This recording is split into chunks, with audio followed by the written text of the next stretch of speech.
Assalamualaikum warahmatullahi wabarakatuh. Bapak Ibu, tahan dulu, jangan buru-buru geser. Jangan keburu mikir, ini paling cuman ngulang-ngulang kabar yang bikin capek. Saya ngerti, serius saya ngerti. Setiap kali kata rapel muncul, perasaan itu campur aduk. Ada yang langsung semangat karena kebayang ada tambahan masuk rekening. Ada yang langsung tegang karena takut harapan palsu.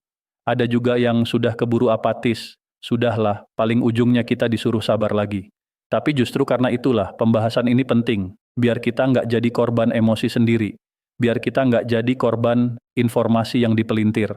Dan yang paling penting, biar kita punya cara berpikir yang rapi saat dengar kata rapel pensiun 2026 dibahas lagi, dibahas. Sekarang saya tanya pelan-pelan, kenapa sih rapel itu bisa muncul? Kok bisa tiba-tiba ramai lagi? Kok seolah-olah selalu ada momen tertentu yang bikin orang mendadak rame ngomongin rapel? Jawabannya bukan sulap, bukan karena ada uang gratis yang tiba-tiba jatuh dari langit. Rapel itu biasanya muncul karena ada jarak antara kebijakan dan pelaksanaannya, bukan karena haknya tidak ada, tapi karena cara negara bekerja memang lewat tahapan. Dan tahapan itu kadang bikin kita yang menunggu jadi gelisah. Ibaratnya begini, Bapak Ibu pernah nggak mengalami beli sesuatu, barangnya sudah dibayar, tapi pengirimannya tertahan karena alamat di sistem beda satu huruf. Barangnya bukan hilang, cuman ketahan. Nah, rapel itu kurang lebih begitu, tapi versinya negara. Yang ditahan bukan karena dicabut, tapi karena harus dipastikan dulu semuanya benar, sinkron, aman, dan bisa dipertanggungjawabkan. Bapak Ibu, rapel itu pada intinya adalah selisih yang seharusnya sudah dibayarkan sejak titik tertentu, tapi baru dibayarkan setelah sistem dan administrasi nyusul. Jadi kalau ada penyesuaian penghasilan yang berlaku mulai bulan tertentu, sementara pembayarannya baru bisa dieksekusi beberapa waktu setelahnya, maka selisih di bulan-bulan yang lewat itulah yang dihitung. Itulah yang orang sebut rapel. Jadi rapel itu bukan bonus, bukan hadiah, bukan belas kasihan. Rapel itu lebih mirip utang administrasi yang harus dibayar karena ada penyesuaian yang berjalan mundur atau ada keterlambatan implementasi. Lalu kenapa rapel pensiun 2026 bisa dibahas lagi sekarang? Karena kata dibahas itu sendiri sering dipahami orang sebagai sudah pasti. Padahal dibahas bisa berarti banyak hal. Bisa berarti ada wacana, bisa berarti ada evaluasi, bisa berarti ada pembahasan teknis, bisa berarti ada penataan sistem, bisa berarti ada penyisiran data, bisa berarti ada pembaruan mekanisme, atau bisa berarti ada pembahasan kebijakan yang dampaknya nanti ke pensiunan. Jadi ketika orang bilang rapel dibahas, jangan langsung diterjemahkan sebagai rapel cair besok. Itu dua hal yang beda jauh. Yang satu ada di ruang konsep dan perencanaan, yang satu ada di ruang eksekusi dan transfer masuk rekening. Di tengah-tengahnya ada yang namanya dasar, aturan, teknis, validasi, dan proses pembayaran. Nah, sekarang kita masuk ke bagian yang paling bikin orang penasaran. Dari mana dasarnya? Saya akan jelaskan dengan bahasa yang gampang. Dasar itu biasanya bukan satu hal tunggal. Dasar itu kombinasi dari kebijakan, penganggaran, dan aturan pelaksanaan. Kebijakan itu arah. Ada niat, ada keputusan, ada tujuan. Penganggaran itu bahan bakar, ada atau tidak uangnya di pos yang tepat. Aturan pelaksanaan itu tombol start. Kapan, siapa yang dapat, bagaimana hitungnya, lewat jalur mana bayarnya. Tanpa salah satu dari tiga ini, rapel tidak bisa bergerak mulus. Kebijakan tanpa anggaran itu cuma niat. Anggaran tanpa aturan itu uang yang tidak boleh keluar. Aturan tanpa data yang valid itu seperti jalan raya tanpa rambu, rawan salah arah. Bapak Ibu, di negara, uang tidak bisa keluar hanya karena banyak yang menunggu. Uang negara itu harus keluar berdasarkan mekanisme yang rapi. Karena setiap rupiah yang keluar, ada pertanggungjawabannya. Ada audit, ada pemeriksaan, ada sistem pelaporan. Itu sebabnya kenapa rapel sering berjalan bertahap. Bukan untuk menyiksa, tapi karena prosesnya melibatkan jutaan penerima, banyak bank penyalur, banyak wilayah, banyak variasi data, dan banyak kemungkinan ketidaksinkronan. Sekarang kita bicara kenapa bisa muncul dari sisi kehidupan nyata. Dalam beberapa tahun terakhir, kebutuhan hidup bergerak cepat. Harga barang naik, biaya kesehatan naik, kebutuhan keluarga juga tidak pernah berhenti. Di titik itu, wajar kalau ada dorongan kuat dari banyak pihak agar ada penyesuaian, agar ada evaluasi, agar ada kebijakan yang bikin penghasilan pensiun terasa lebih napas. Ketika ruang pembahasan itu muncul, kata-kata seperti penyesuaian, evaluasi, pembenahan, perbaikan mekanisme, sering muncul bersamaan dengan kata rapel. Karena rapel adalah efek yang paling kelihatan kalau ada perubahan yang berlaku dari titik waktu tertentu. Tapi saya mau kasih satu pengingat yang sering orang lupa. Tidak semua kebijakan penyesuaian otomatis menghasilkan rapel. Rapel biasanya terjadi kalau ada penetapan yang berlaku mundur atau ada keterlambatan implementasi dari tanggal efektif kebijakan. Kalau sebuah kebijakan ditetapkan dan dinyatakan berlaku mulai bulan penetapan itu juga, maka yang terjadi adalah perubahan mulai saat itu, tanpa rapel mundur. Jadi rapel itu bukan sesuatu yang selalu ada. Ia muncul tergantung bunyi kebijakan dan cara implementasinya. Sekarang kita bahas pola biasanya terjadi. Ini bagian yang bikin Bapak Ibu bisa lebih tenang, karena kalau paham polanya, kita nggak gampang kaget saat melihat orang lain heboh. Pola rapel biasanya dimulai dari munculnya kabar akan ada penyesuaian, lalu muncul versi-versi liar di grup. Ada yang bilang tanggal sekian, ada yang bilang persentase sekian, ada yang bikin tabel, ada yang bikin gambar seolah resmi, padahal belum tentu. Setelah itu biasanya muncul fase menunggu kejelasan. Di fase ini, orang mulai ngecek rekening lebih sering, mulai nanya teman, mulai membandingkan, mulai gelisah. Lalu masuk fase yang sering bikin bingung, fase bertahap. Ada sebagian orang yang tiba-tiba dapat tambahan, sebagian belum. Nah, disinilah banyak orang salah sangka. Banyak yang mengira kalau teman sudah dapat, berarti semua harusnya sudah dapat. Padahal rapel, seperti banyak pembayaran skala nasional lainnya, sering berjalan bertahap.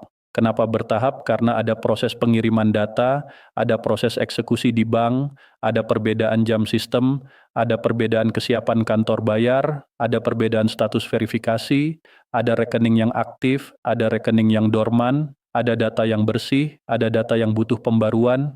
Itu semua bisa bikin satu orang menerima lebih cepat daripada yang lain. Bapak Ibu, saya pernah lihat pola yang sama berulang.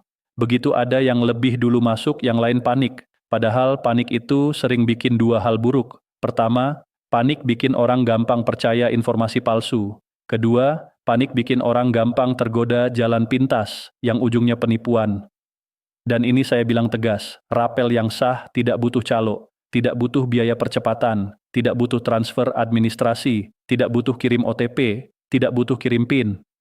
Begitu ada yang mengatasnamakan bantuan percepatan rapel, itu biasanya bukan bantuan, itu jebakan. Sekarang saya ajak Bapak Ibu lihat rapel dari sisi sistem. Pembayaran pensiun itu tidak berdiri sendiri. Ia terhubung dengan data kependudukan, data perbankan, data status penerima, data ahli waris, data keluarga, dan data administrasi lainnya. Satu saja ada yang tidak sinkron, sistem biasanya memilih aman, menahan sementara, bukan menghapus hak. Ini penting. Menahan sementara bukan berarti hangus, tapi orang sering keburu takut, wah, uang saya hilang. Padahal yang sering terjadi, proses berhenti karena ada hal kecil yang perlu diluruskan.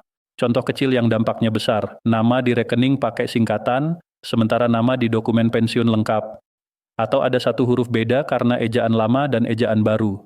Atau nomor identitas di satu sistem berbeda dengan yang di sistem lain. Atau rekening jarang dipakai lalu jadi tidak aktif. Atau ada perubahan status keluarga yang belum diperbarui. Hal-hal begini, buat manusia itu terasa sepele, ya orangnya sama. Tapi buat sistem komputer, beda satu karakter itu bisa dianggap beda orang. Dan ketika sistem ragu, sistem akan berhenti. Itu mekanisme pengamanan. Jadi kalau rapel dibahas lagi, salah satu kemungkinan besar tema yang dibahas itu bukan cuma soal berapa, tapi juga soal bagaimana caranya supaya tidak nyangkut. Karena seringkali yang bikin rapel lambat bukan tidak ada haknya, tapi karena sistem butuh memastikan semuanya benar. Dan disitulah Bapak Ibu sebenarnya punya peran aktif yang bisa dilakukan tanpa harus menunggu pengumuman apapun, rapikan data.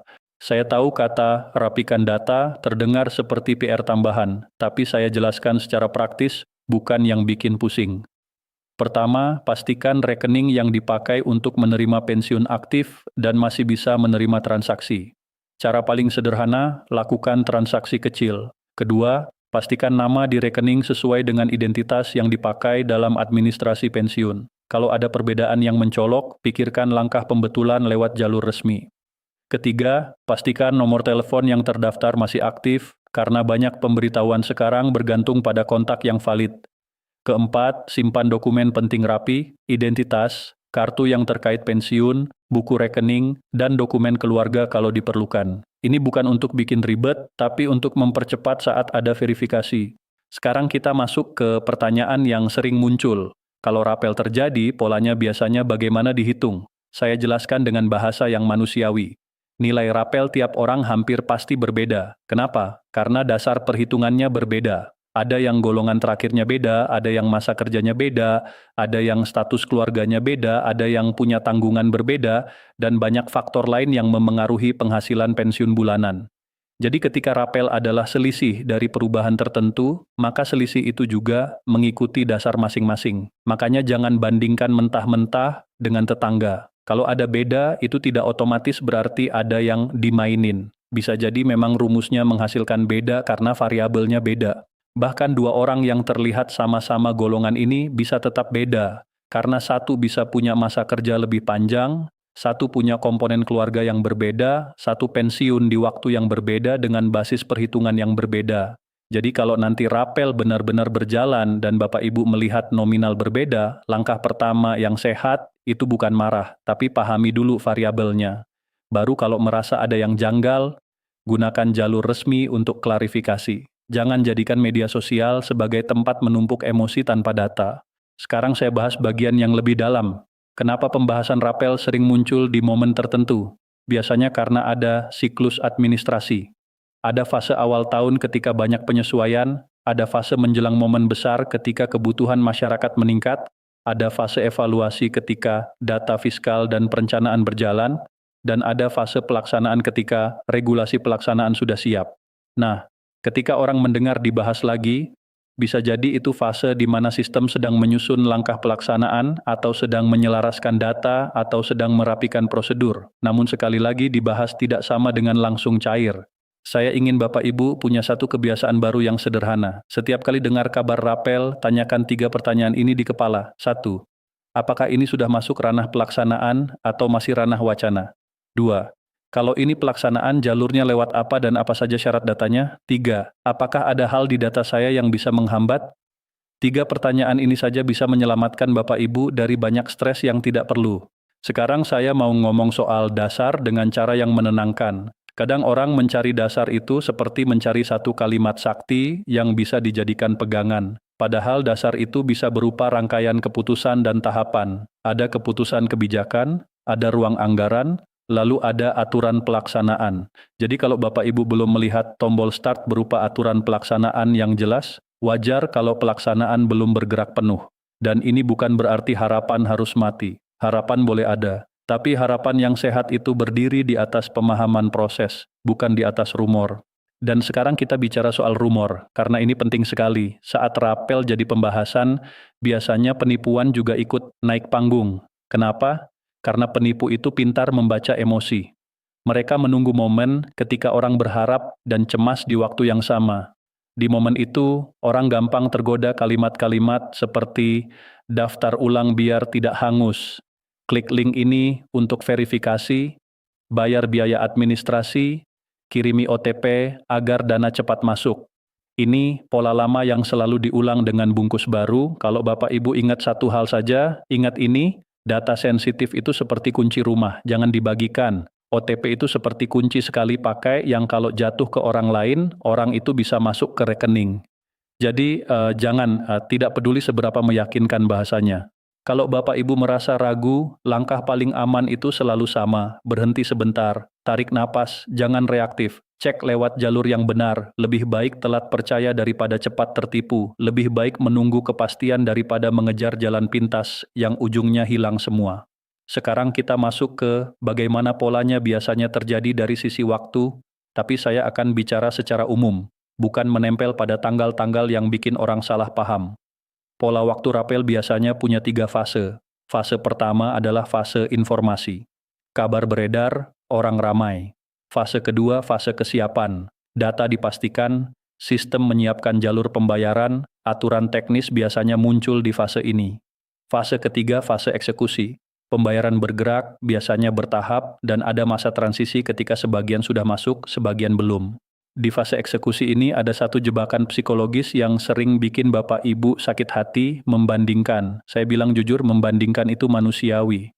Tapi kalau jadi kebiasaan, itu bisa merusak ketenangan. Karena kita melihat angka orang lain dan lupa bahwa angka kita punya cerita sendiri. Kita lupa bahwa dasar kita berbeda. Kita lupa bahwa data kita mungkin berbeda.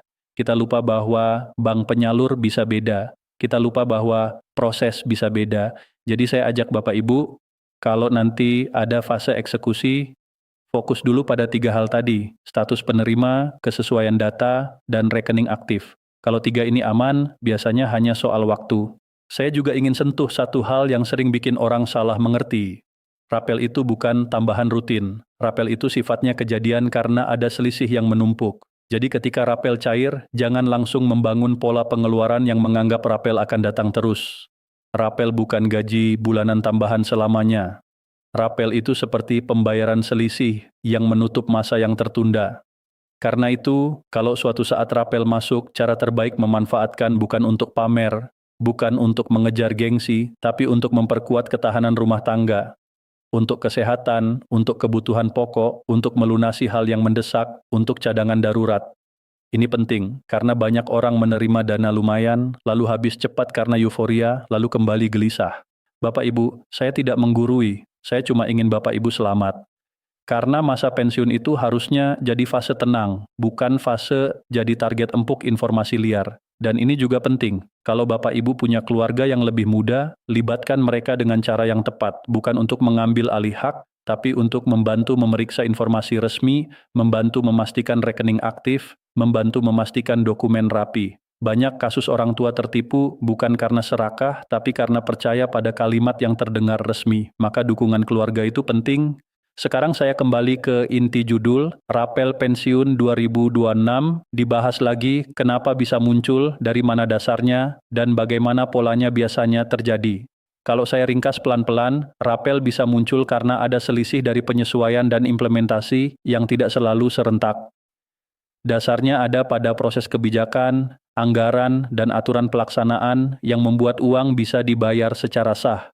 Polanya biasanya bergerak lewat fase informasi, fase kesiapan, fase eksekusi bertahap. Dan di setiap fase, yang paling penting bukan ikut panik tapi menguatkan kontrol diri. Saya tahu Bapak Ibu ada yang menunggu rapel untuk hal yang sangat nyata, untuk memperbaiki rumah bocor, untuk beli obat yang tertunda, untuk bantu cucu sekolah, untuk menutup kebutuhan dapur. Itu semua bukan cerita kecil, itu cerita hidup. Dan karena itu, kita harus menjaga kepala tetap dingin, supaya keputusan yang kita ambil tidak merugikan diri sendiri, supaya kita tidak tertipu, supaya kita tidak salah paham. Kalau hari ini rapel dibahas lagi, sikap paling bijak adalah 2 hal berjalan bersamaan. Pertama, tetap berharap, karena harapan itu bikin kita kuat. Kedua, tetap realistis, karena realistis bikin kita aman. Harapan tanpa realistis bikin kita gampang dipermainkan. Realistis tanpa harapan bikin kita cepat putus asa. Kita butuh keduanya, berharap dengan sadar, menunggu dengan aktif. Menunggu dengan aktif itu seperti apa? Bukan dengan spam komentar tiap hari, bukan dengan marah-marah di grup, bukan dengan share info yang belum jelas. Menunggu aktif itu dengan merapikan data, menjaga rekening aktif, menyaring informasi, dan menyiapkan mental bahwa proses bisa bertahap. Ini hal-hal kecil yang dampaknya besar. Dan satu hal terakhir Bapak Ibu, jangan biarkan satu kata rapel menguasai seluruh hari-hari Bapak Ibu. Iya, rapel penting, tapi kesehatan lebih penting, ketenangan lebih penting, hubungan keluarga lebih penting. Jangan sampai karena menunggu rapel, tidur jadi rusak, makan jadi tidak teratur, emosi jadi mudah meledak. Kalau ada kebutuhan kesehatan yang mendesak, utamakan. Jangan menunda hal yang berisiko hanya karena menunggu sesuatu yang jadwal pastinya belum jelas. Rezeki itu penting, tapi tubuh dan jiwa yang sehat itu pondasi. Baik Bapak Ibu, kalau setelah ini ada kabar yang datang, ingat, tenang dulu, cek dulu, baru percaya. Jangan cepat share, jangan cepat panik, jangan cepat euforia. Semoga penjelasan ini bikin Bapak Ibu lebih siap menghadapi gelombang informasi tentang rapel pensiun 2026 tanpa kebawa arus, tanpa jadi korban, dan tanpa kehilangan ketenangan. Wassalamualaikum warahmatullahi wabarakatuh.